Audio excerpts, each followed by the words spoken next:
Right, so hello and welcome back to Books and Things and welcome to another video. And today I'm going to be doing my January wrap up and talking about all the things that I read in the month of January.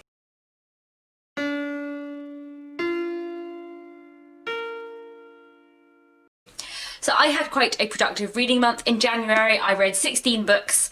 6 of them were unpublished books that I read for work, but 10 of them were books that I can talk to you about. So I will start off, as always, with the classics. Firstly, this month I read The Female Detective by Andrew Forster. This is a Victorian collection of short stories following a detective who is a woman, which was very unusual for detective literature at the time, and indeed, as far as we know, there were no female detectives in Britain at the time that this book was written. It was published in 1864, so it's actually still relatively early on in kind of detective fiction as a whole anyway. And in these stories we follow our main character as she solves various crimes or on occasion fails to solve them. I found this really interesting. I wouldn't say it's necessarily like one of the greatest Victorian books I've ever read or anything like that, but there were a lot of things in it that I found really intriguing and a lot of themes that I found really interesting across various stories, especially in the way that it looks at kind of like morality and justice and the moments where maybe what would be a kind thing to do and what would be a just thing to do don't quite align. I found the exploration of that in this really, really interesting. The exploration of kind of the psychology of people who are criminals and how not necessarily people who have committed a crime are always cruel or evil. In fact, throughout the stories in this, nearly everyone who has committed a crime is not someone who is depicted as being evil, and often they're depicted as being kind and good, but something's gone wrong, which I found really interesting as well. This book has an introduction and a foreword, and I read the whole book before I read the introduction and the foreword, and then I went back and read the introduction and the foreword later, and both the introduction and the foreword focus a lot on how this book is about gender and talk a lot about the kind of gendered way that the female detective is presented and the way that this character is written about and writes about herself within the book, which I found really interesting because actually I think a lot of the time the fact that she's a woman and a detective isn't that important in terms of how it makes her behave, though it is important in terms of how it kind of gives her access to spaces that men might not have, like she's able to go and pretend to be a servant or a kind of dressmaker within a house much more easily. The thing that I did find really interesting though in terms of gender in this book is what I was talking about before in terms of sort of the just thing versus the kind thing to do. And how our detective in this book always does the just thing, the thing that is legal and sort of right according to the law, even if she thinks it's an unkind thing to do or it means that bad people will profit rather than good people profiting, which I think is really interesting because within the kind of Victorian mindset and Victorian ideology, that is a very rational and therefore male thing to do, and that is not a female thing to do. And within sort of Victorian ideology and gender roles, you would expect a woman to choose kindness over justice, and that is not what happens in this at all, which I found really interesting and quite powerful, and I felt that the book was kind of fighting against a lot of gender stereotypes. However, I did also then have a lengthy discussion about this book with Murata over at Blatantly Bookish, and she talked about how this female detective is possibly a less effective detective than many of the male detectives you find in literature, which I think is probably slightly true as well. So many interesting things in this book. Like I said, it's not necessarily the greatest book I've ever read from the Victorian period, but there's a lot of food for thought and a lot of really interesting things to discuss about it. So yeah, definitely an interesting read. Another classic I read in January was Madame Bovary by Gustave Flaubert, and this book was very, very, very, very disappointing. I have heard a lot about Madame Bovary and most of it had always been good, and I really, really was very highly underwhelmed. I do not understand why this book is so famous and so well renowned. So Madame Bovary, if you don't know, follows this married couple, Charles and Emma Bovary, and what happens when Emma, who is dissatisfied in their marriage, kind of embarks on affairs, and sort of all the consequences and trouble that comes from her affairs. I had a lot of issues with this novel. I found the pacing very off and very weird, and sometimes there would be whole scenes that were sort of slowed down when they didn't need to be because they were quite dull, and then there'll be important things that were just kind of hurried over really quickly. I found the pacing sort of all over the place. I found the writing very dry, and I found it almost impossible to engage with the book and to get into it fully. Like, I just felt completely removed from all of the characters, completely disengaged in the book. I read the second half of the book really quickly because I just wanted to hurry through and get to the end because I was so bored of it, and the ending itself I found very grating and I didn't think was well done at all. I just found it as a whole quite dull.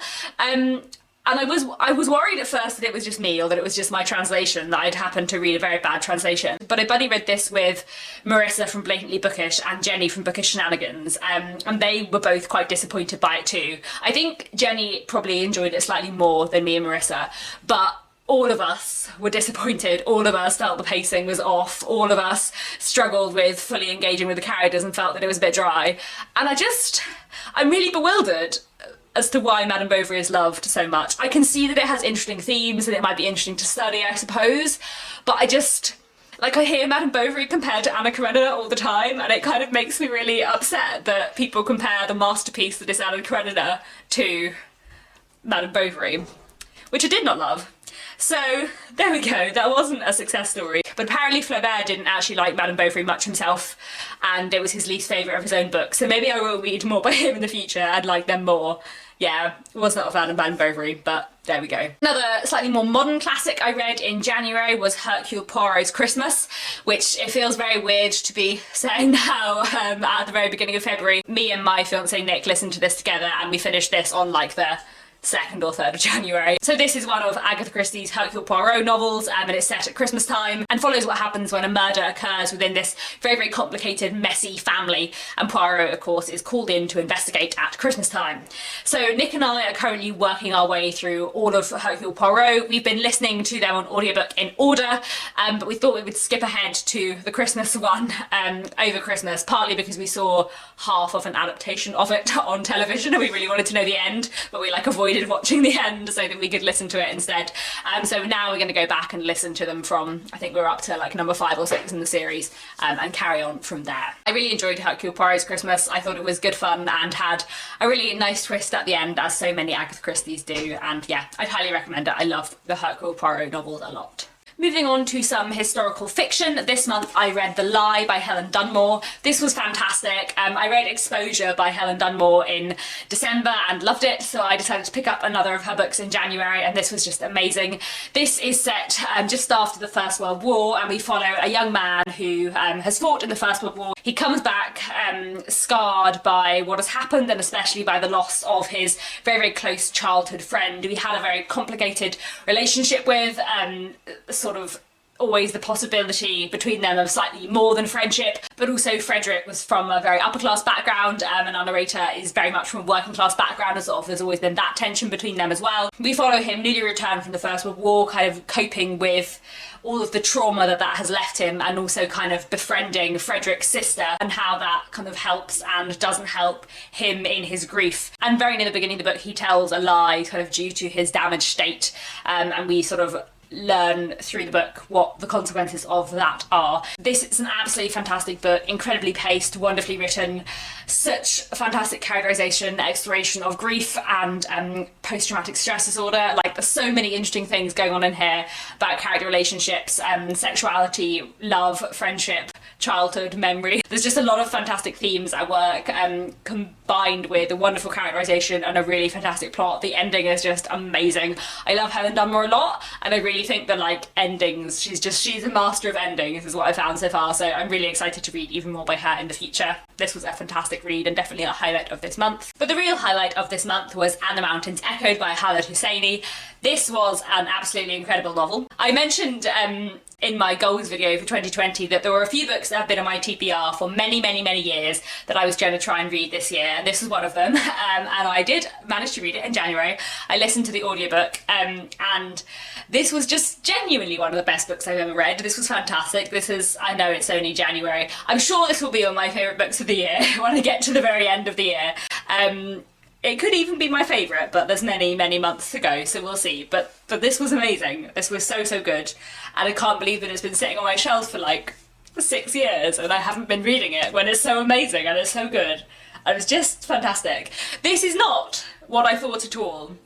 It's not exactly a novel. It is one of those novels which is told in the form of a series of interconnected short stories, which is, if you don't know, one of my absolute favourite kind of forms for a book to take, because I just love like little interconnected links, and like when each kind of chapter or story has like a separate arc, but also there are links between them. I just love that. I think it's so cool because I love short stories, but I also love novels, and when you kind of combine them into one thing, I love that a lot. So there are, I think, 9 stories within this book, and each of them have a kind of separate arc, but they're all linked together, mostly by being about or connected to a particular family. And basically, in one of the very early stories, we witness the separation of 2 children, a brother and sister, from a small village in Afghanistan. And then throughout all the rest of the story, we witness the kind of fallout of this separation and how this family is affected and affects everyone around them. It's an absolutely fantastic book, kind of spanning from like the late 1940s to the 2010s, with bits of it set from like Afghanistan to Paris to Greece to America,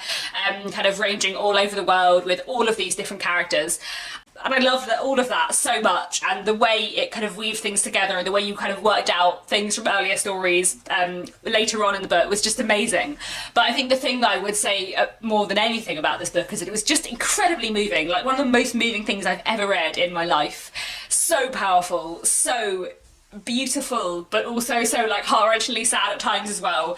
The way this explores family and love, relationships, both kind of romantic and familial, and friendship. This looks at war and history and memory and disability and illness and struggle, and kind of the way that people can form such incredibly deep relationships with each other, even though they might at the same time be so incredibly complex, was just amazing. Chapter 4 in this, the 4th story, genuinely, like, leaving aside the whole rest of the book, that alone was just absolutely incredible, one of the best things I've ever read. Like, this was amazing, so amazing. Highly recommend this. It was just incredible. I'm so glad that I finally read it. It was absolutely wonderful, and I cannot recommend it enough. I would say that I wouldn't necessarily recommend the audiobook. I did really enjoy the audiobook and I did get into it, but it took me like 2 or 3 hours to get into it properly. And I think if I'd read the book first, that wouldn't have been the case. Or possibly if I'd have known that it was in the form of interconnected short stories, maybe that also would have helped me get into it more, because I think at the beginning I was just confused for quite a while before I was like, oh, this is what's happening, great. Yeah, absolutely fantastic, amazing, incredible novel, just, yeah, this was so good. Highlight of the month. Will probably end up being one of the highlights of the year. Now on to something completely different. This month I also read Earthlings by Sayaka Murata. This is the new book by the author of Convenience Store Woman. This is not coming out until October, but I have an early proof copy which the publishers Granta very kindly sent me. This was one of the weirdest things I've ever read. I think in a good way, but I'm still kind of making up my mind. It deals with a lot of the same themes as Convenience Store Woman, kind of the difficulty of fitting in and the pressures that society puts on people, especially young women in the whole of the world, but especially in Japan. This is a Japanese novel translated into English. And it deals with many of the same themes as her novel Convenience Store Woman, but it takes them much further and does much weirder things with it.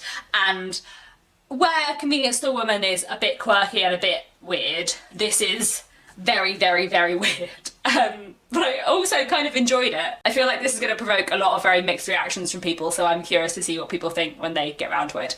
I feel like I had very mixed reactions to it myself, so there we go. I also read Don't You Forget About Me by Bovary McFarland. This follows Georgina, who is a 30-year-old living in Sheffield, and at the very beginning of the book, she has broken up with her boyfriend. She's just been fired from her job as a waitress in a restaurant, and things are kind of a little bit rocky, but she's quite optimistic. And then she gets a new job working in a pub that she's very excited about, until she discovers that her new boss is in fact her ex-boyfriend, who she went out with when she was 18 years old, at the very end of school, except that he doesn't seem to remember her at all. This book is just everything I want in a rom-com. It is incredibly good fun, full of moments of sweetness and moments of hilarity, but also with a really fantastic exploration of grief and mental health issues and gender power dynamics. So this was absolutely fantastic, and I would highly recommend it. Really fun, engaging read with the power to like simultaneously make me laugh out loud on the train, but also make me cry a little bit at the end. So yeah, this was fantastic. I also read 2 non-fiction books in January. So I only read 2 non-fiction books in the whole of 2019. So 2020 is obviously on to a better start with the non-fiction. So one book was The Etymological by Foresight. Nick and I listened to this together on audiobook. This is a history of words and where words came from. This was an incredibly fun read. Not only did I find it really, really interesting and packed full of fascinating links between different words, but also it's very, very funny and really, really readable. Just, yeah, really, really engaging. Such good fun. Definitely one I'd recommend if you're interested in words and where they came from. Then I also read The Victorian Lady's Guide to Fashion and Beauty by Mimi Matthews. This was quite an interesting read. I was very kindly sent a review copy from Pen and Sword quite a while ago now, and I thought I would finally get to this month. It was in fact my TBR jar pick for the month. I found this really interesting, and it's definitely one I'll keep on my shelves as a kind of like reference guide for the future, especially when I'm like writing historical fiction. It's a very kind of straightforward and quite quick introduction to Victorian fashion. There were a couple of things that I slightly struggle with about it. One, I think, is that it sometimes talks about British fashion and American fashion in one breath as though they were the same thing, which did not strike me as correct. And sometimes it wasn't clear whether she was talking about Victorian Britain or 19th century America, which at times I did find slightly grating. The other thing I will say, which I think is nothing to do with the book and entirely to do with me, is that it wasn't precisely what I wanted. It is, as it says on the tin, a Victorian lady's guide to fashion. It is all about upper class fashion, and actually I think I would quite like a Victorian history of clothing that talks about what everyone wore, not just the very upper class, and also like talks about whether or not the fashions actually were worn by everyone.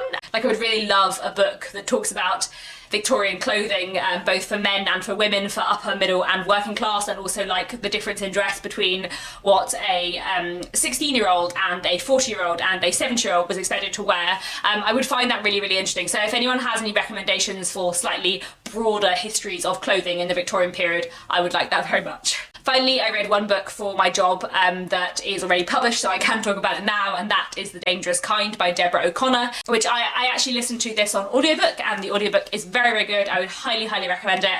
Our audio team at Bonnier, where I work, are fantastic. So this is a sort of reading group thriller following mostly a woman called Jessamine Gooch, who runs a radio show about kind of potentially dangerous people, the idea that there are people who are sort of likely to commit a crime in the future and that potentially with intervention they could be stopped. And we follow Jessamine and her life, but also various characters around her, both in the past and present, building up to quite a complicated and climactic mystery at the end. I really, really enjoyed this. It's very dramatic and very tense, but also like really moving and powerful at times with really thorough, fantastic characterization. I'm going to be working on Deborah O'Connor's books in the future, which I'm really excited about. And yeah, it was a really good read. So yeah, those are the books that I read in January. Please let me know down in the comments if you've read any of these books and what you thought of them. I'd be super interested to know, especially if you've read And the Mountains Echoed, because it was just so, so amazing. And yeah, that's all for now. Thank you so much for watching, and I'll be back very soon with another bookish video. I really, really loved this. This follows a young woman called Georgiana. That's not her name. This follows I read too many Victorian novels, don't I? I can't even accept that someone might be called Georgina. This follows Georgina,